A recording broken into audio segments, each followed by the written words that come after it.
Welcome to another edition of Trading Risk and Beyond. On this occasion, we're going to be talking about the evolving role of quants and financial engineering in markets and financial institutions. After the 2008 crisis, quants were blamed for everything, from the collapse of the Western economy to smallpox. What has been going on ever since?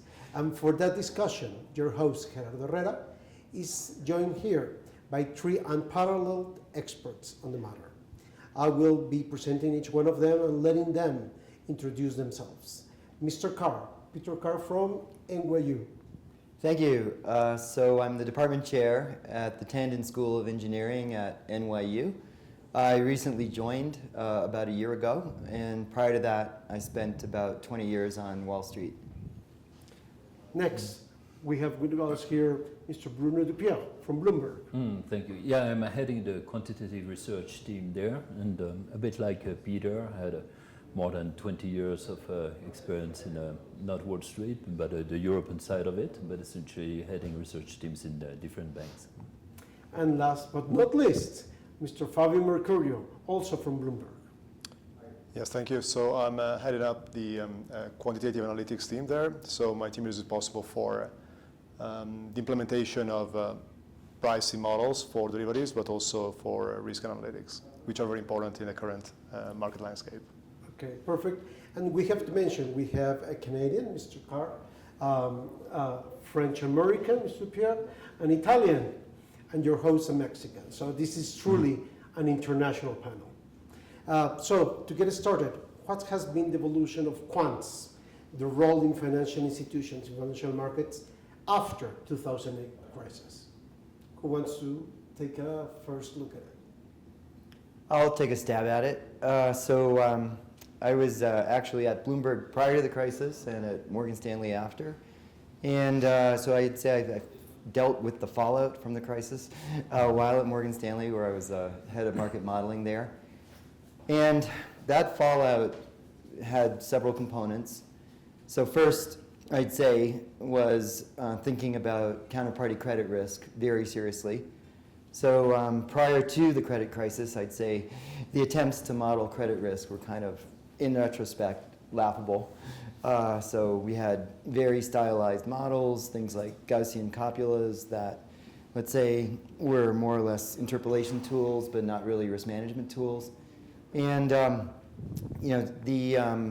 post-2008, there was an incredible expansion in effort dealing with the so-called adjustments, so CVA, DVA, FVA, KVA, et cetera, and all of these, XVA in general, and all of these, most of these are essentially a response to counterparty credit risk of some kind. And so that consumed an incredible amount of quant time. It was kind of like, in a way, it was having to put out a fire. So let's say there was an urgency to it. People were sort of desperate to find answers to be able to compute these numbers and make sense of them. And I think that also because these are numbers that need to be computed at a counterparty level or at a firm level, there's a much more of an emphasis on systems. So just collecting the necessary data is actually a big part of the task. Bruno, Fabio, what do you think? Yeah, actually, thank you, or I'm not sure I should say thank you for already covering most of the field, and so it would be even more narrow for you. It's better to start. I think that's very right. Yeah, it's a lot of XVA stuff and a lot of regulatory pressure needed to do a lot of backtesting, and in some sense, it's probably less attractive a job than before in terms of the nature of the things that they're doing, at least in the developed world. What we see in Latin America and Asia, it's probably, let's say, they discovered the derivatives the way Europe and the States have done it before, so it's probably still on the way up. Personally, I think that life for quants was probably more fun in the past, so pre-crisis, for different reasons. In terms of the techniques, So you had a very rich mathematical field like stochastic calculus and plenty of numerical methods, as opposed to now, I mean, let's say as the time of the pioneer is gone, the quants are learning from existing theories, and they learn in book instead of finding themselves. So probably it's not that interesting for them. But an interesting point also is that in the 90s and the years 2000, so it was considered as a very high-tech job and very highly held in a high consideration. And we have seen some ethical considerations growing up after the crisis. So many people were starting saying, no, I'm not a quant, I'm a mathematician. These kind of things. This being said, I think that there is a bright future for quants, and especially going back to more useful things, like, for instance, the insurance product, addressing the real problem that real people have. And I think there's a lot of innovation still ahead of us, and I think we should take advantage of the crisis to really pivot to other fields now. There was a time when saying that you had quants on your investment firm or trust fund, etc., was a good marketing device. Quants were fashionable. Yes. What was their skill? What did they bring to the table? And overall, what is their added value in financial markets? Fabio, what do you think? If I may add something to Yeah. this point, yeah. So then I switch to this one. So I think so the world changed, but didn't necessarily change for the worse, right? I think it changed for the better in general, even for the quants. So I feel like that many opportunities opened up for a lot of us, and to some extent, I agree with Bruno that it was more fun before because price and exotic was very challenging. You could really apply very fancy, sophisticated mathematical techniques.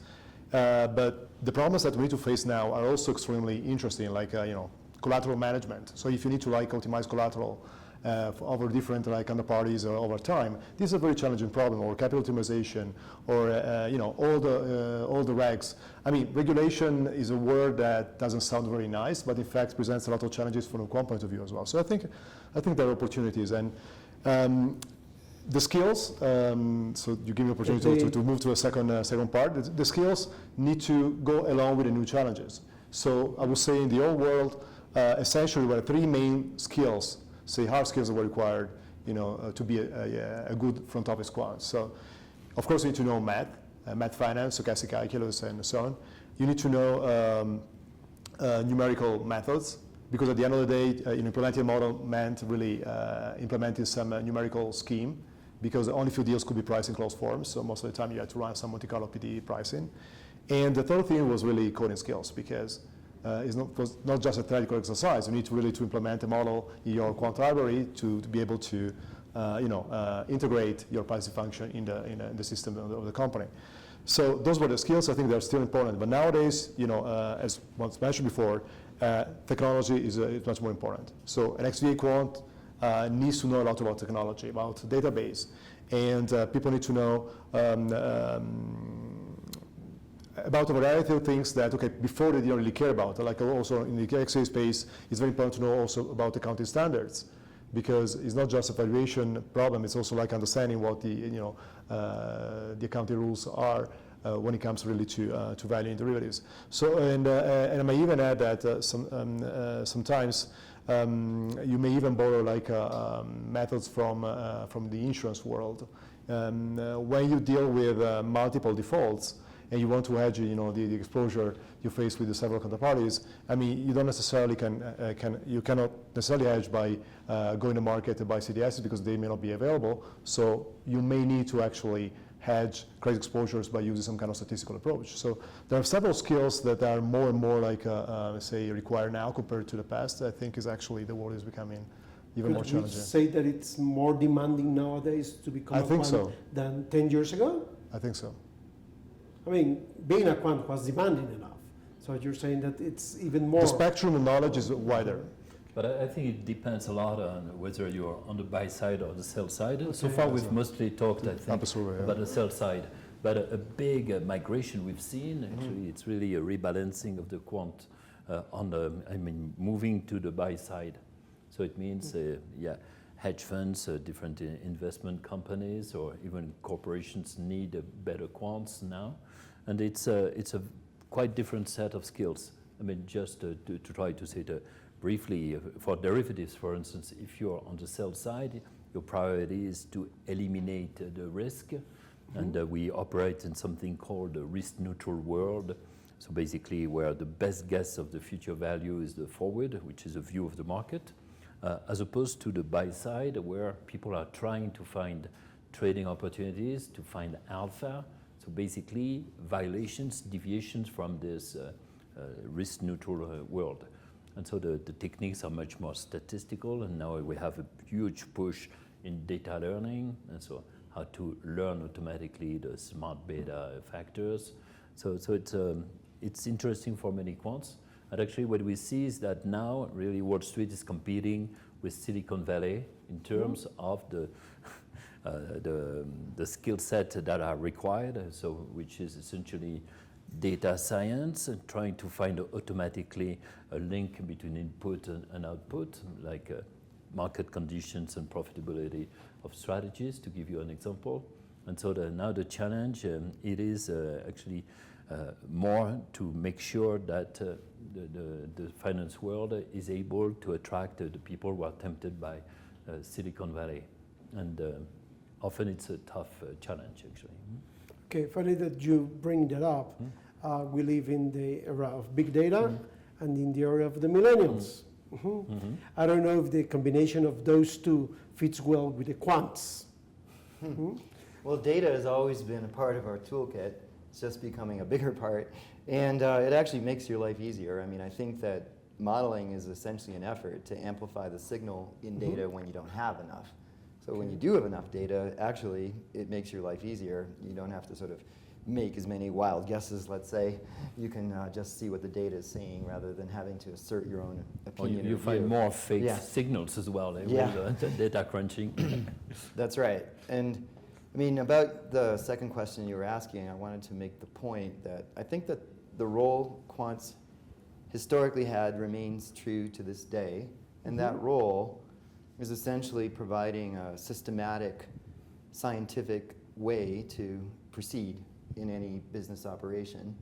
So the main difference, I'd say, between a quantitative approach and a non-quantitative approach is borne out when one is repeatedly facing the exact same set of circumstances. Under a quantitative approach, you'll proceed in exactly the same way. If it's merely a discretion, person's individual trader's view, it's been documented that presented with the same situation repeatedly, the actual actions change. So that's the systematic element I was referring to, and it becomes even more systematic when a quant codifies it by putting it in code. Okay, so essentially what's happening when that's done, and it's done every day, is that the wisdom, let's say, that the individual person has remains with the company that has the code even after the person has himself left, which is actually quite common in the financial industry. So people with the long view realize the benefits that this quantitative approach has and have essentially expanded the use. I mean, I actually cannot think of a firm that intentionally reduced the amount of quants it had over time. Okay, moving on, we have seen the phenomenon of these quant funds. First, any fund has some quantitative model behind it, underlying its trading strategies. So what is different about these quant funds, and how are they performing? Are they performing better than the market, just like the market, or worse than the market? I think it depends on the horizon you're looking at. I think there's evidence that this year they're actually underperforming. But if you take a longer view, it's very clear that they've outperformed. So it's of course difficult to collect this data, but some of them are privately owned and don't release it. But just from publicly, and you can try to back out from some data, what the strategies are, and so anyway. But there's a different point, which is that seeing historically how well firms have done is indicative, but not sort of final. So someone can have a perfectly legitimate point of view. They'll be winning 60% of the time and losing 40% of the time, for example, and then get unlucky and and lose, which was only supposed to occur 40% of the time, and you can draw the wrong conclusion from that. So, like I'd say that an important point is that these firms you're thinking of, many of them are actually quite current. So you're probably thinking about, let's say, 2 Sigma, which is maybe 10 years old, and things like that. So it's, I think you need more, especially when we're talking about estimating expected returns. It's well known that you actually need lots more data than we've actually got. Yeah. No, just a small point, but it's problematic for many. It is that quant strategies tend to be quite aligned sometimes, and so it means some trades are overcrowded, and when people try to get out of them, then you have a snowballing effect. And so like, for instance, in I think it was August 2007, with the quant fund crisis, and so you saw plenty of funds with a pretty good performance and taking a serious hit. So if you have a quant fund, you have to make sure that people are innovative enough not to just being following the herd and suffering from it when everybody runs to the exit. Okay, so do they really have a competitive advantage, these quant funds? Or is it just like a fashion? I think it depends really. Like, so it's like, okay, so if you try to implement like some trading strategy, I mean, can go well or wrong. I mean, as simple as that. But there are things in the market that can be, say, exploited if you get hold of some information, sooner than others. I mean, as simple as that, right? So having information before others is actually, valuable, and you can make a lot of money out of that. I can give an example, like of some strategy that is being implemented by some hedge funds. So what they do, and they look at ETFs based on some indices. And what they do, they price the ETFs, they see the market price, and they reprice the index by summing up the value of the constituents. And if they see there is some mispricing, what they do, they buy the cheaper stocks, or the stocks they consider to be cheaper according to some model, and they go to some asset manager, they ask them to rebuild the index for them, and to create a new ETF, essentially mimicking the initial one. So that's a way to reproduce synthetically something that's quoted by the market in a way that takes advantage about some mispricing.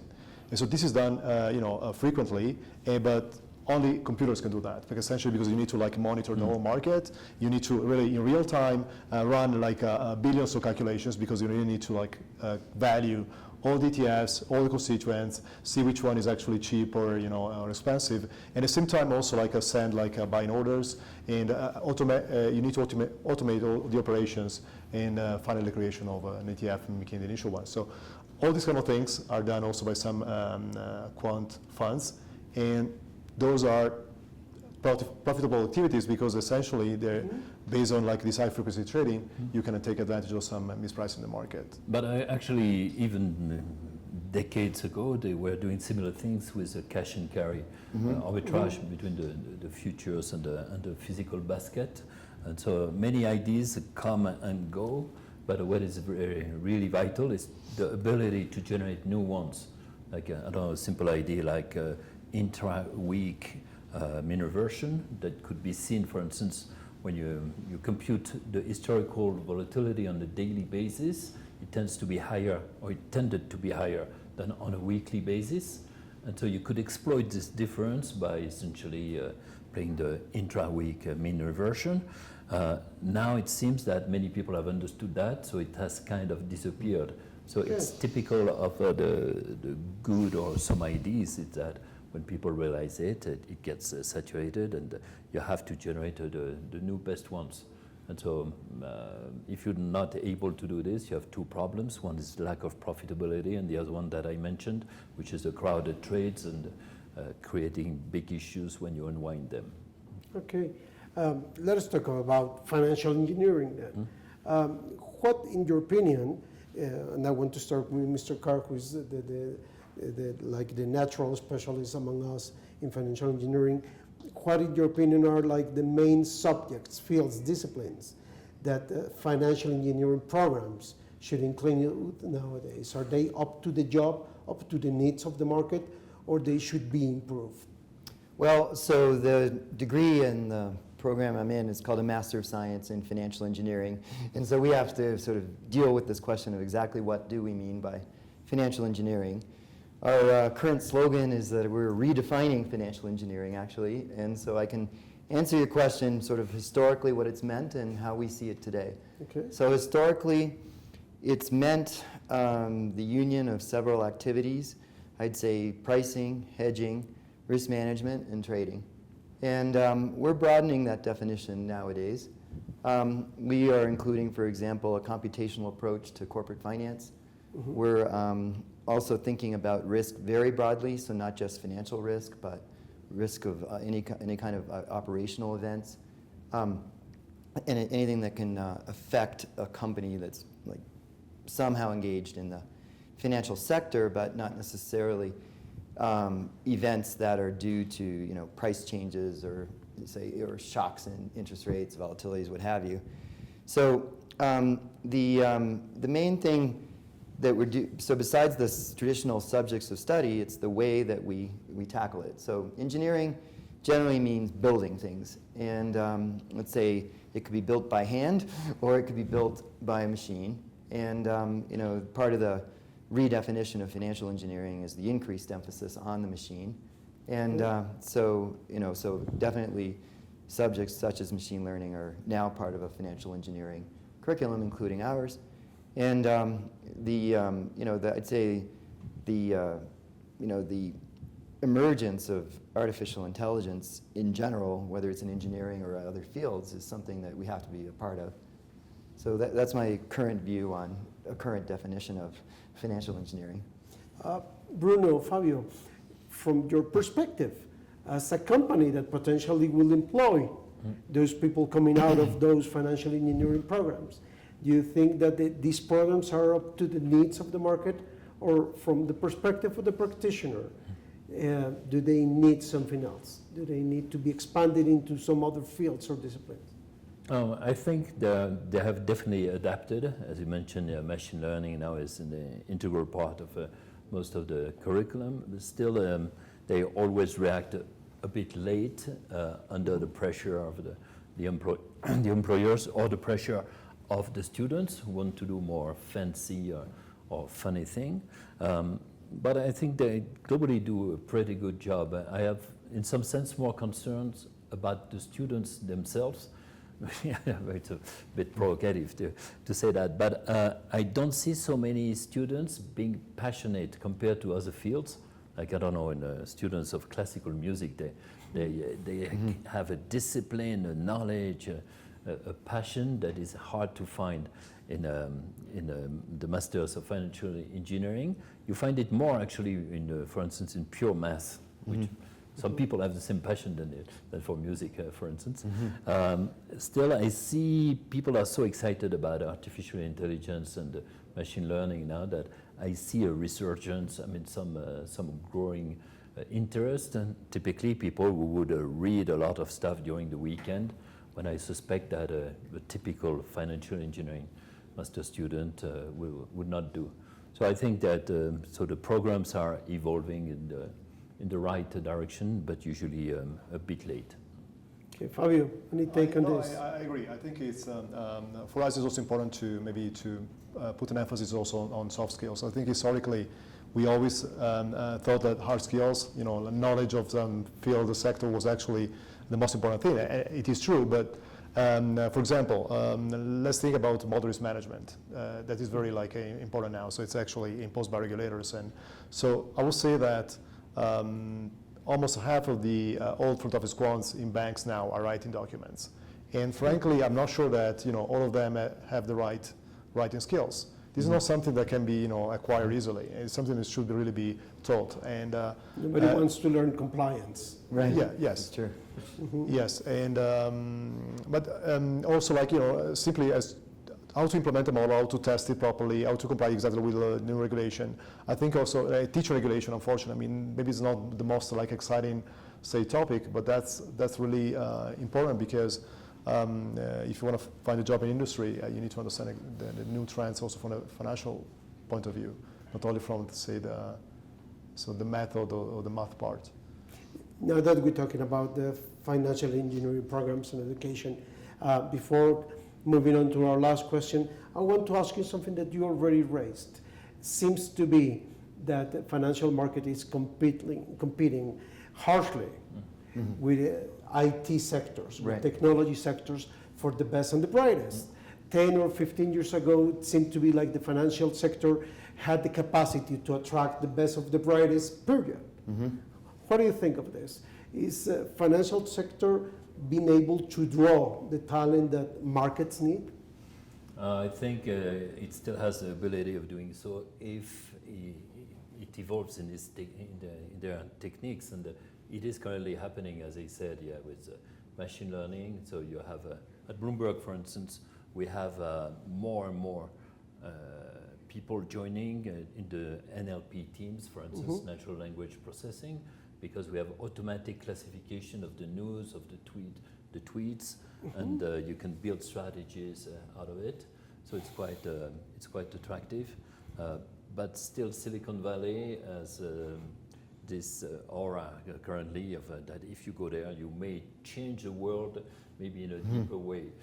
What personally I do think is that obviously any society needs to have financial functions to be performed, but clearly it could be done with maybe like 10% of the people who used to do it. And all the fintech movement is kind of showing this disintermediation. Many classical jobs within the banks have no real justification anymore, and it's a positive evolution, I think, to have electronic platform to make markets more efficient. Like, I just give you an example. Annuities may be a very good product because it solves the individual problem of overliving their savings, but it has a bad reputation because you have huge fees on this.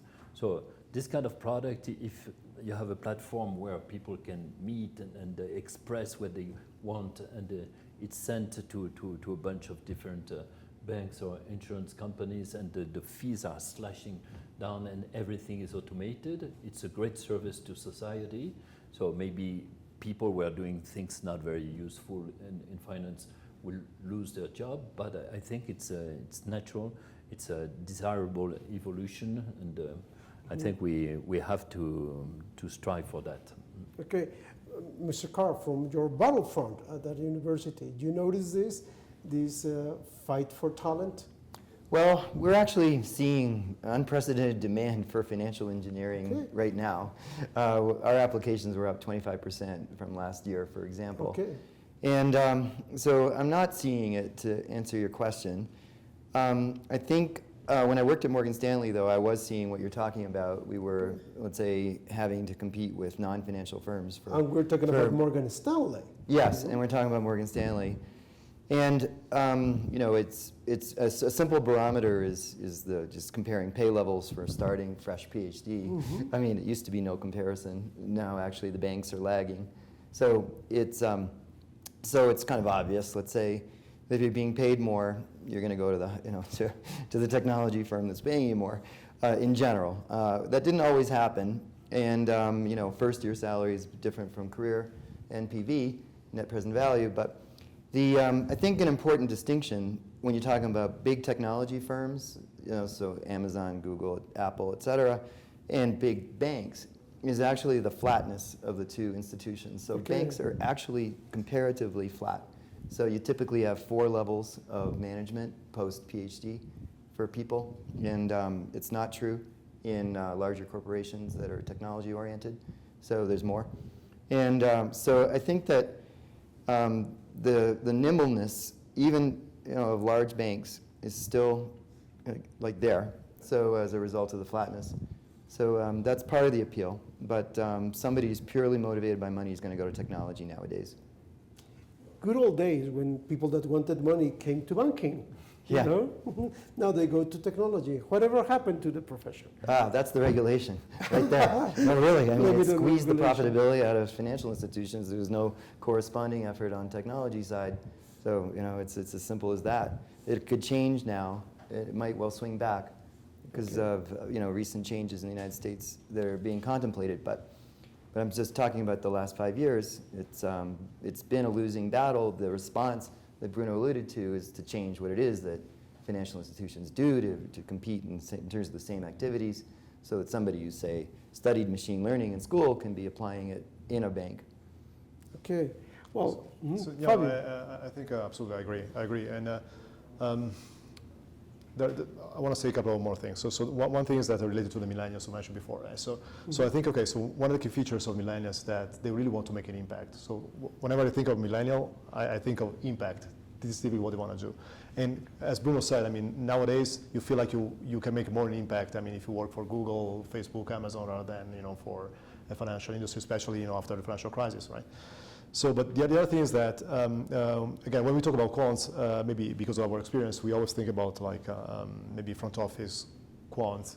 But the fact that, you know, the old business kind of like, you know, is not there anymore, and open up other opportunities. And in fact, I mean, quants are being hired by many more institutions.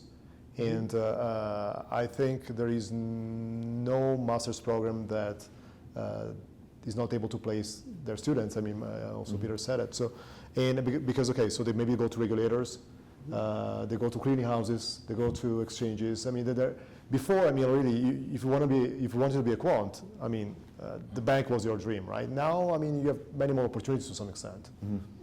The data companies, which are not related necessarily to finance, all these data analytic companies can bring a lot of quants or profiles that beforehand could have gone to the financial sectors. One last comment about this. Could it be that after the 2008, 2009, being a banker not only stopped being fashionable, but had a bad name? Yeah.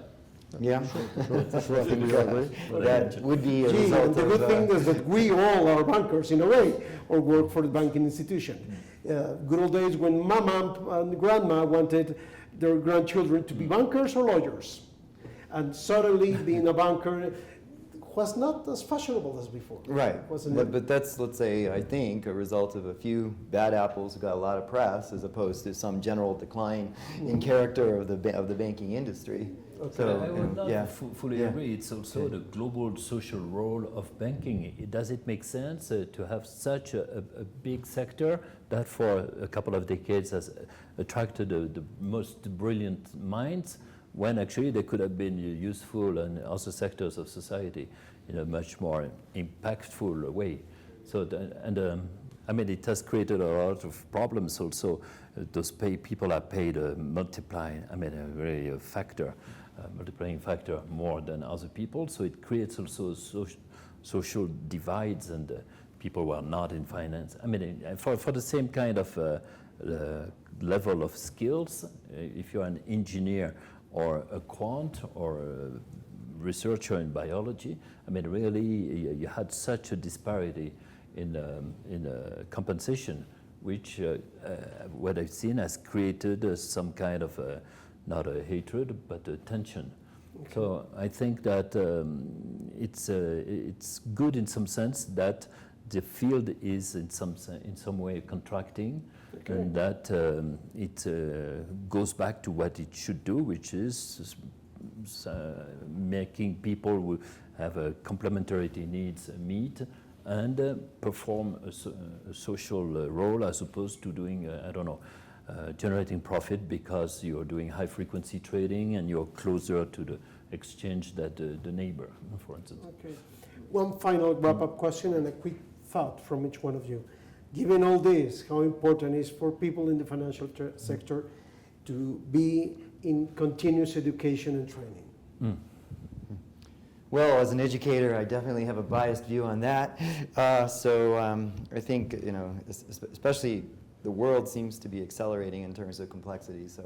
So it it does save time if you can essentially take a crash course to get up to speed in some new development. And luckily, educational technology is rapidly evolving. Things like MOOCs and online courses, and it's just YouTube and all kinds of ways to stay current. So it's definitely more important than it's been historically, and I think it's actually very tough. I can speak from experience when you're sort of very busy with the short term to take the time away to make sure that your, let's say, long-term skills are not eroding as a result of having to continually put out fires. So I think the education in finance continues to grow. We see all kinds of new things. For example, I'm on a board of something called, and Bruno is as well, a World Quant University, which is actually a free online master's degree in quantitative finance. That accredited as well. That was launched about 3 years ago by the philanthropic arm of World Quant. And so there's just a great degree of innovation in financial education that we're seeing nowadays. Bruno, Marco? Yeah, I think, I can only agree with Peter, and you have many more ways to access knowledge now. I mean, it's amazing, still 20 years ago, you had to go to the library to find a reference, and here you have everything. Good old days. Yeah.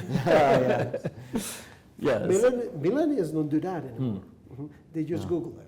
Yeah, exactly. But it means that everybody has access to everything immediately, which means also you're bombarded by a lot of unnecessary information. But it gives opportunities really to a much broader range of people. So that's a positive move. And I see people, I think they spend more time trying to learn new things. And so it's a positive evolution. Yeah, I also think like that. I mean, learning more is a part of our, job, not only our, like everybody's else, because things are happening all the time, right? So we didn't mention, for example, blockchain or the cryptocurrencies. I mean, these are also things that, okay, maybe don't. Fintech world. Mm-hmm. Yeah, exactly. I mean, maybe they don't affect necessarily like today's job, our job today, but they could potentially affect it in the future. So I think it's really important to be aware of the new trends.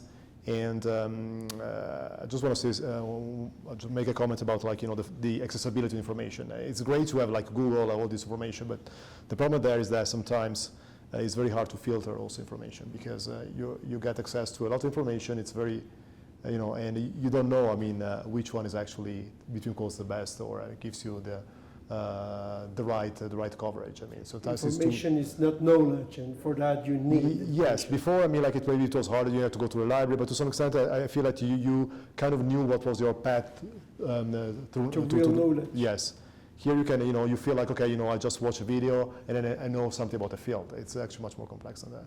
Okay. Mm-hmm. Well, thank you very much for ideas.